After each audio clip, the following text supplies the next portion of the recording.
रीवा इलाके के एक समय के कद्दावर कांग्रेसी नेता श्रीनिवास तिवारी जी थे, जो विधानसभा के अध्यक्ष भी रहे।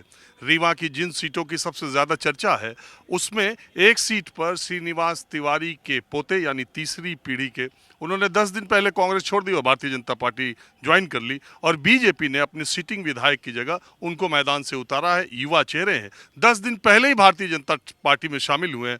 मैं आज यहाँ नामांकन के लिए आया तो देखा रीवा के लोकसभा सदस्य और विधायक जी जिनकी जगह इनको टिकट दिया गया, सिद्धार्थ तिवारी जी, ये जिला अध्यक्ष, सारे भारी भरकम व्यवस्था के साथ कांग्रेसी परिवार के बीजेपी के सबसे नए उम्मीदवार सिद्धार्थ तिवारी। आपने पीढ़ियों की पुरानी पार्टी जो 3 पीढ़ियों से थी छोड़ के इस पार्टी में आने का फैसला सिर्फ टिकट के लिए किया?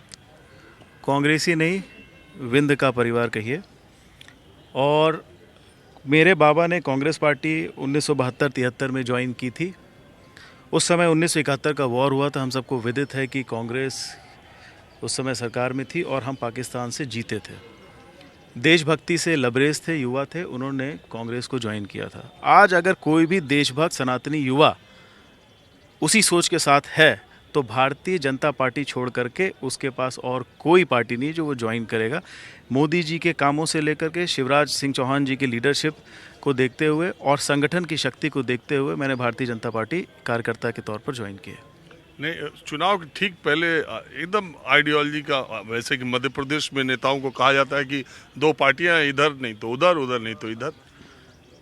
आइडियोलॉजी सिर्फ भारतीय जनता पार्टी में है, कांग्रेस पार्टी में कोई आइडियोलॉजी नहीं है।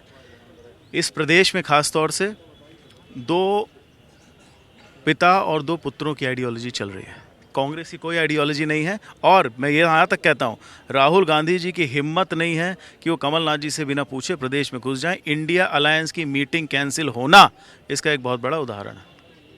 तो ये जो आरोप शिवराज जी लगा रहे हैं कि कमलनाथ और दिग्विजय सिंह, नकुलनाथ और जयवर्धन को केवल इस्टेब्लिश करने में लगे, वही आप भी कर रहे हैं?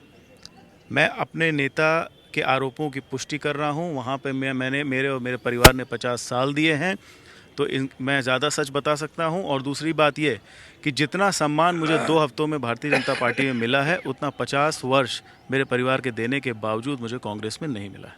अब मैं जी विधायक जी का, श्यामलाल जी का टिकट, आप सिटिंग विधायक रह करके मैंने सुना आप नाराज हो गए थे, आपको फिर मना लिया गया। मैं तो कभी नाराज ही नहीं हुआ, न ही मुझे कोई मनाने आया। मनाने का प्रश्न ही नहीं पैदा होता।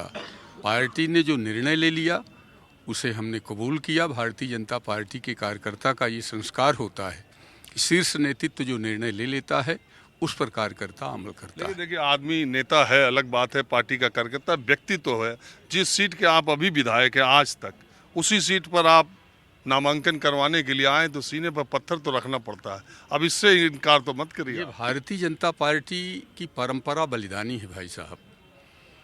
भारतीय जनता पार्टी किसी भी समय अपने दल को मजबूत करने के लिए, अपने पार्टी की रीति नीति का प्रचार प्रसार करने के लिए जहां उचित समझती है, दूसरे कार्यकर्ता को स्थापित करती है और उसके बाद जो कार्यकर्ता होता है उसे भी भारतीय जनता पार्टी स्थान देती है। अब सांसद जी रीवा के हैं। सांसद जी, मध्य प्रदेश में तो बहुत सांसदों को विधानसभा उतार दिया गया, आपके बगली में सीधी में उतार दिया गया, आप बच गए। नहीं, वो तो पार्टी ने निर्णय किया है, जिसको कहाँ से लड़ाना है वो पार्टी का काम है, ये मेरा काम नहीं है। न सांसदों को जिनको उतारा गया उनका भी काम नहीं है, पार्टी का निर्णय है। पार्टी ने जो किया है वो सब का पालन करना पड़ता है। अच्छा, 2018 से इस चुनाव को क्या अलग देखते हैं आप?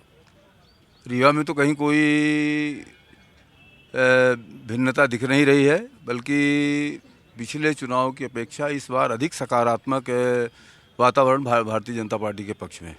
अब जिला अध्यक्ष जी, आखिरी सवाल मेरा आपसे ये, कल अमित शाह भी आए थे, उन्होंने पार्टी में एकता पर बहुत जोर दिया और इस रीवा में पार्टी में गुटबाजी भी बहुत है, आप जानते हैं। तो एक जिला अध्यक्ष के तौर पे आप चुनाव को कितना कठिन आसान मान रहे हैं? इसमें 2 चीज़, एक तो माननीय अमित शाह जी ने संगठन पे जोर दिया है और दूसरा आपने जो कहा गुटबाजी, भारतीय जनता पार्टी में कहीं भी किसी प्रकार की कोई गुटबाजी नहीं है। यहाँ प्रदेश नेतृत्व के द्वारा, केंद्रीय नेतृत्व के द्वारा जो भी कार्यक्रम, जो भी अभियान, जो भी काम दिया जाता, हम सब मिलजुल कर उन कामों को पूरा करते हैं।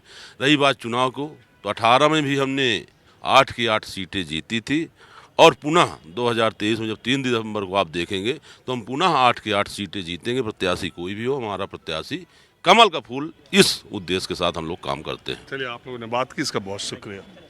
आप लोग किस पार्टी से हैं? बहुजन समाज पार्टी से। हाँ, बहुजन समाज पार्टी से कैंडिडेट कौन है? कैंडिडेट अच्छा, आप हैं? जी जी, किस विधानसभा क्षेत्र से? गुड़ विधानसभा क्षेत्र 75। आप बसपा के जिला संयोजक हैं क्या? जी नहीं, प्रदेश अच्छा, प्रदेश प्रभारी। क्या नाम है आपका? श्रीकांत। आप कितनी पार्टियों पे यहाँ रीवा में लड़ रहे हैं? सभी पार्टियों से, सभी दलों से वो लड़ा रहे हैं सारी सीटों से? सीटों से। तो ये जो बीएसपी के लड़ने से नुकसान किसका है? अभी आप बात करिए, बीएसपी के लड़ने से किसी को नुकसान नहीं है, मेरा खुद फायदा है। किसी पार्टी का नुकसान या फायदा तो नहीं कर रहे? नहीं नहीं, मेरा फायदा खुद है, वो सब हमसे लड़ेंगे। अच्छा, आप सरोज कोहली आप ही हैं? जी जी, अच्छा, नाम मैंने सुना था कि आज आप पर्चा दाखिल करने वाली हैं। तो बीएसपी से लड़ने की कोई खास वजह? जी बहन जी का आदेश आशीर्वाद मिल रहा है तो लड़ेंगे चुनाव। जी अच्छा, चलिए ठीक है। रामायण साकेत। अभी बसपा के दूसरे प्रत्याशी? बसपा के एक ही प्रत्याशी होते हैं एक विधानसभा में, दूसरे नहीं। मैं कह रहा हूँ वो एक सीट की, आप दूसरे सीट हाँ, की। दूसरे सीट के। तो मैं ये आपसे जानना चाह रहा हूँ कि बसपा के टिकट पर तो बड़ा लोग सवाल उठाते हैं कि ऐसे मिलता है वैसे मिलता है। नहीं, हमारी बहन जी ने हमको जो टिकट दिया है बिल्कुल निःशुल्क दिया है, किसी तरह से कुछ एक भी नहीं हम लोगों को वो रहता। बहन जी ने कार्यकर्ता को टिकट दिया, उन्होंने कहा काम करो, टिकट ले जाओ। तो शुल्क का कहाँ बात? हम तो आप कह रहे थे तो हम बता रहे नहीं, हैं। मेरे अब भाव तो आपका यही है, घुमाना चाह रहे थे, घुमाए। भाव तो आपका यही है, कुछ मिल जाए मसाला तो उड़ा दे, यही तो। मैं आपसे नहीं, मैं ये कह रहा हूँ, आप सुनते ही रहते हैं ना। सुनना अलग बात भैया, वास्तविकता अलग होती है ना। ग्रेप वाइन जो अंगूरी लता होती है, अफवाहें बहुत जल्दी फैलती हैं, जो सच्चाई होती है वो आपके बीच तक नहीं आ पाती है। इस बार 2018 के मुकाबले 23 में हाँ, चुनाव मध्य प्रदेश का कैसा है? अलग क्या है? मध्य प्रदेश का इस बार का जो चुनाव है, बहुजन समाज पार्टी सरकार बनाने जा रही है या सरकार में अपनी सहभागिता निभाने जा रही है। वो तो मायावती भी बोल चुकी है कि इस मायावती बार ने ये सरकार जनता- में शामिल होंगे। वो तो वही है, जब सरकार में हम शामिल तभी होंगे जब हम जीतेंगे। हम 178 सीट में बहुजन लड़ रही है, गुड़वाना हमारी 53 सीट, दोनों का गठबंधन है, दोनों मिल करके किसी की सरकार नहीं बनने देंगे। हमारे यहाँ से सीएम होगा, हमारे यहाँ से डिप्टी सीएम होगा। बहन जी की सरकार बनाएंगे।